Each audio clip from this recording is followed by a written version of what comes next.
The Seattle University's law school depriving its students of real-world work experience, deciding to suspend its externship program with ICE after a complaint by a student who then filed a petition. Yep, one student, an email from the school's dean to students saying in part, quote, "I am suspending our externship placement with ICE.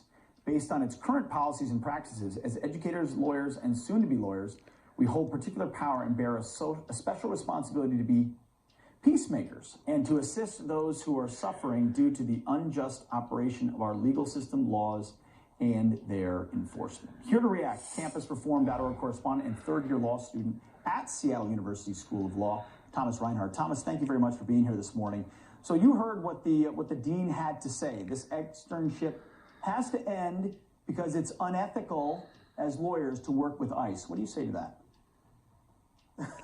Well, to me, it seems a little bit hypocritical. They always try to hide behind their Jesuit values and saying that precludes them from being able to allow students to extern with ICE. But, we brought up with the administration just a couple of weeks ago that ICE does a lot more than just enforce our borders. They enforce the drug trafficking, international child sex trafficking. So there are a lot of social justice issues that ICE actually tackles. So it's really disingenuous and just seems to me to be just a political maneuver because they disagree with the president's enforcement of border policy. Thomas, the program director actually gave a statement on the suspension saying students raised concerns after ICE presence at our annual externship fair caused them to feel unsafe. We believe a real possibility exists that placing a student in an ICE externship may force them to act unethically or unlawfully.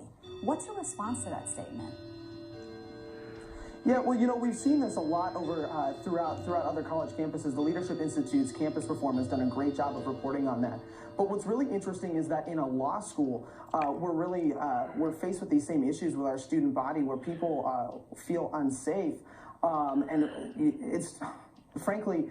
There's no justification for that when we're lawyers that are being trained on the rule of law, being trained on, knowing both sides of an issue. So to me, it just seems like, why would we want to limit student opportunity? We're not forcing students to extern with ICE, but that opportunity should be available for students who want to pursue a path in law enforcement. And they're being shut out. It's not fair. Yeah, it's not a mandatory externship. You can if you want to. This is we've got some stats about ICE's legal team. They've got 1,200 attorneys, 300 support staff. It covered over 900,000 hearings in 2017. Turns out immigration law is a big practice. Our government is involved in it. Yet the first statement I read, I'm still stuck on it. Your school says that, no, you're being trained to be a peacemaker. Well, I thought you were being trained to follow the law and the Constitution. Well, absolutely, and there's really no respect for that. What about my thing with the peacemaker issue is, what about, not everybody that's crossing our borders illegally is a peacemaker. So really, if we want to enforce our borders, we have to, we need lawyers to be able to help support those ICE agents and enforce our law. And especially here in Washington State, where we're a border state, we have really large ports. ICE needs legal externs to be able to assist them in combating these really serious issues that really affect our community here. So to me, it really is just a political maneuver by Seattle U, and it's just really unfortunate and honestly embarrassing as a student to have just another political decision made by this administration. Yeah, it's unfortunate, Thomas. It's not surprising. I've taught in academia. I know how this works in terms of the manipulation and trying to get their message across. But ICE actually issued a statement as well saying it's disheartening that an institution dedicated to teaching the laws of this country and whose core values include justice and diversity would prevent its students from gaining valuable professional experience. I tend to agree with that, and I'm guessing you do as well. Yeah, I do. And, it's just really sad because the school's ranking has dropped. And since 2012, we were ranked in the low 80s. Last year, we were ranked 128.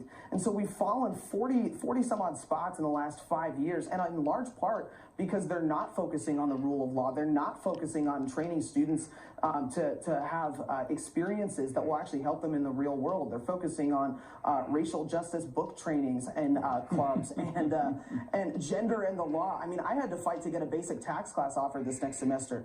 Those are the kind of classes that are going to help me, not these social justice oriented random sort of classes. So A basic it's text hard. class.